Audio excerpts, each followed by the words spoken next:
అటువంటి మహిళా భక్తుల్లోని బాబాకు సేవ చేయగల అదృష్టాన్ని దక్కించుకున్న పుణ్యాత్మురాలు మావిసీబాయి. మావిసీబాయి అసలు పేరు వేణుబాయి కౌజల్జీ. బాబా ఆమెను అమ్మ అని పిలిచేవారు. ఇతరులు మాత్రం మావిసీబాయి అని పిలిచేవారు. ఆమెది స్వచ్ఛమైన హృదయము, కల్మషం ఎరుగనిది, మంచి హాస్య ప్రియురాలు. ఒకసారి బాబా నడుమును పడుతున్న సమయంలోని అన్నా చించనీకర్ కూడా బాబా చేతిని తోముచున్నాడు. ఇద్దరును పోటీపడి బాబాకు సపర్యలు చేస్తుండగా ఒక సందర్భంలోని మావిసి ముఖం అన్నా ముఖానికి దగ్గరగా వెళ్ళింది. సహజంగా హాస్యప్రియురాలైన మావిసి అన్నా నన్ను ముద్దు పెట్టుకోవాలని చూస్తున్నాడు అంటూ రాద్ధాంతం చేసింది. ఆమె మాటలతోని అన్నా రెచ్చిపోయాడు. అప్పుడు బాబా ఇద్దరికిని సర్ది చెప్పారు. మరోసారి ఈమె బాబా సేవలోని నిమగ్నమై ఉన్న సమయంలోని తోటి భక్తులు కలుగజేసుకుని బాబాకు ఆగ్రహం కలిగించారు. బాబాకు ఈమె చేసే సేవ ఎంత తీవ్రంగా ఉంటుందంటే అది చూసిన వారు బాబాకు ఏదైనా అపాయము కలుగుతుందేమోననే ఆందోళన చెందేవారు. అంతగా అంతగా మమేకమై బాబా సేవలోని మావిసీబాయి తరించేది. బాబా కూడా భక్తులు వారి ఇష్టానుసారము తనకు సేవ చేసుకునే అవకాశాన్ని కలిగించేవారు. అందులోని ఇతరులు జోక్యం చేసుకుంటే ఊరుకునేవారు కారు. ఒకసారి మావిసీబాయి బాబా పొత్తి కడుపును ఒత్తుతోంది. ఈ క్రమంలోని బాబా కడుపులోని పేగులు, నరాలు తెగిపోతాయా అన్నంతగా ఆమె తన బలాన్ని ప్రయోగించసాగింది. వెంటనే అక్కడే ఉన్న తోటి భక్తులు ఆమెను వారించారు. అమ్మ, కొంచెం మెల్లగా తోము, బాబా కడుపులోని పేగులు నరాలు తెగిపోగలవు అన్నారు. వెంటనే బాబా లేచి సటకాను నేలపై గట్టిగా కొట్టారు. కళ్ళు నిప్పు కణాలయ్యాయి. బాబాను చూడటానికి ఎవరికి ధైర్యం సరిపోలేదు. బాబా సటకా చివరను రెండు చేతులతోని పట్టుకొని పొత్తి కడుపులోనికి దించుకున్నారు. మరో చివరను మసీదు స్తంభానికి ఆనించారు. సటకాను కడుపులోకి పూర్తిగా దించుకోసాగారు. ఆ చర్యతోని బాబా పొత్తి కడుపు పేలిపోతుందనియు అందరూ అనుకున్నారు. అందరూ భయపడ్డారు. ఆశ్చర్యంతోని భయంతోని వారి నోట మాట కరువైంది. నిజానికి బాబాకు అపాయం కలుగరాదనియు ఉద్దేశంతోనే వారు మావిసీబాయిని వారించారు. తమ ఉద్దేశాన్ని బాబా ఇలా అర్థం చేసుకుని తనకు తాను హాని తలపెట్టుకుంటా ప్రేమిటనియు వారు వాపోయారు.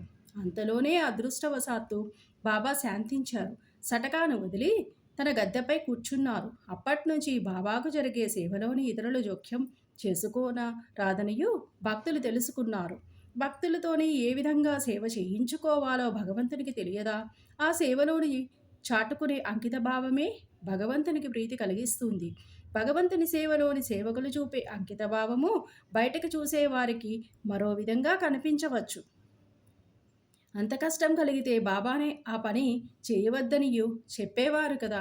మొత్తానికి మంచి ఉద్దేశంతోనే మావిసీబాయిని వారు వారించినా బాబా మాత్రం వారి జోక్యాన్ని అంగీకరించలేదు. ఆనాడు బాబా చర్యతోని కంగుతిన్న భక్తులు అప్పటి నుంచి ద్వారకామాయిలోని ఇతరుల పనుల్లోని సేవల్లోని జోక్యం చేసుకోవటం మానుకున్నారు. ఎవరి పనుల్ని వారు అంకితభావంతో నిర్వర్తించేవారు. శ్రీ సాయినాథాయ నమః. తనను నమ్ముకున్న భక్తుల్ని హరిశ్చంద్ర పితలే భార్య. తనను నమ్ముకున్న భక్తుల్ని అన్ని దిశల నుంచి అన్ని దశల నుంచి అన్ని దిక్కుల నుంచి కాపాడటమే భగవంతుని కర్తవ్యం. భక్తులను బిడ్డల్లా భావించే సాయినాథుడు వారిని ఆయా సందర్భం సమయాలను బట్టి తన మహిమాన్విత్వంతోనూ రక్షిస్తారు. అందుకే భగవంతుడిని శరణు వేడే మనకు విశ్వాసము, ఓపిక ఉండాలి. ఇవి రెండూ ఉన్న వారిని బాబా కంటికి రెప్పలా కాపాడుతారు. బొంబాయికి చెందిన హరిశ్చంద్ర పితలే కుమారునికి మూర్ఛరోగం. ఎందరో వైద్యులు చుట్టూ తిరిగారు. ఎన్నో ఇంగ్లీషు ఔషధాలు వాడారు. ఎంతకీ నయం కాలేదు.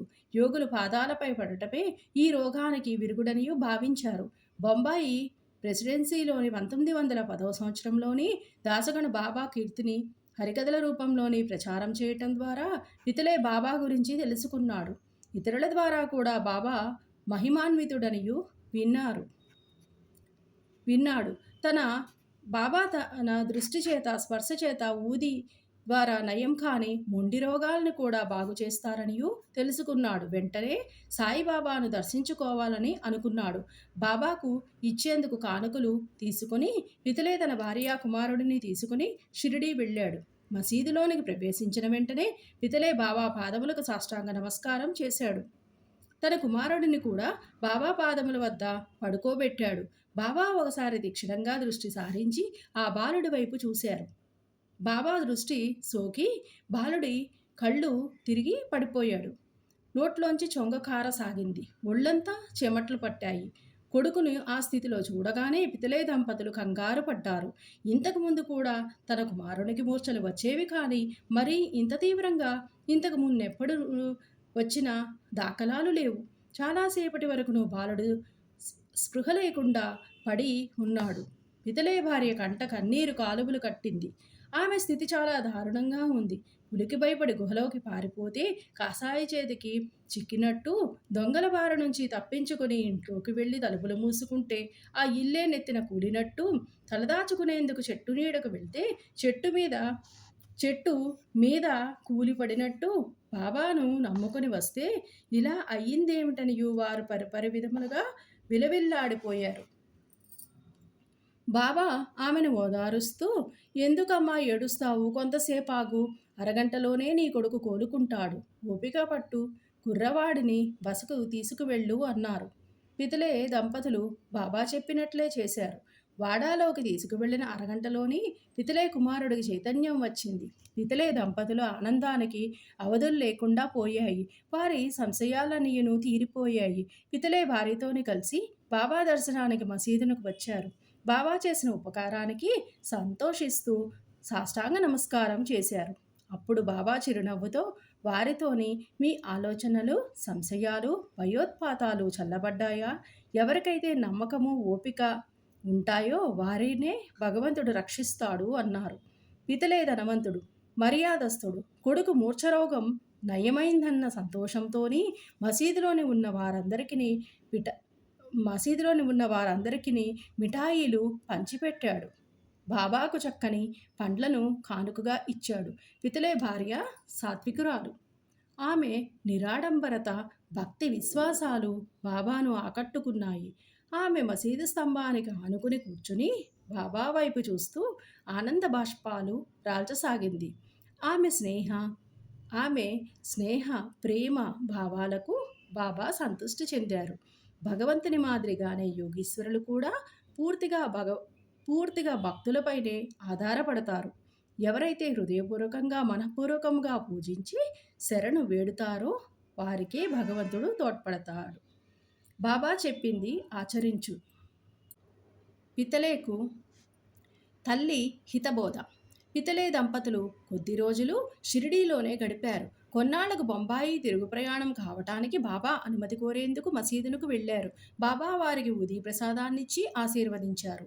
బాబా పితలేను పిలిచి, బాపు, అంతకుముందు 2 రూపాయలు ఇచ్చాను, ఇప్పుడు 3 రూపాయలు ఇస్తున్నాను.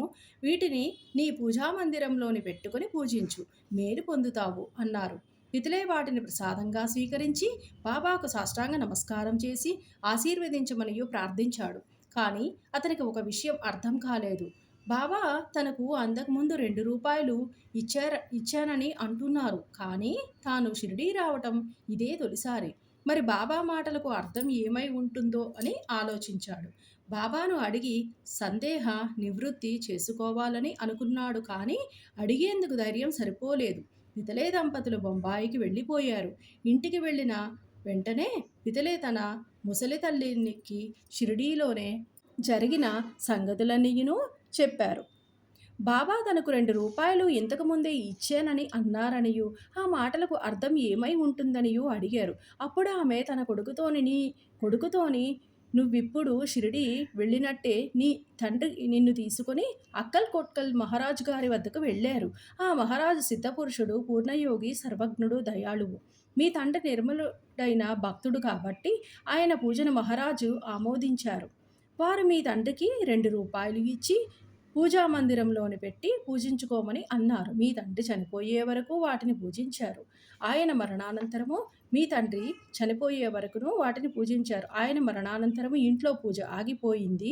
రూపాయలు కూడా పోయాయి. కొన్ని సంవత్సరములకు ఆ రూ. 2 గురించి పూర్తిగా మరచిపోయాము. నువ్వు అదృష్టవంతుడివి. నువ్వు షిరిడీ వెళ్ళగానే అక్కల్ మహారాజు గారు సాయి రూపంలోని నీ కర్తవ్యాన్ని గుర్తు చేశారు.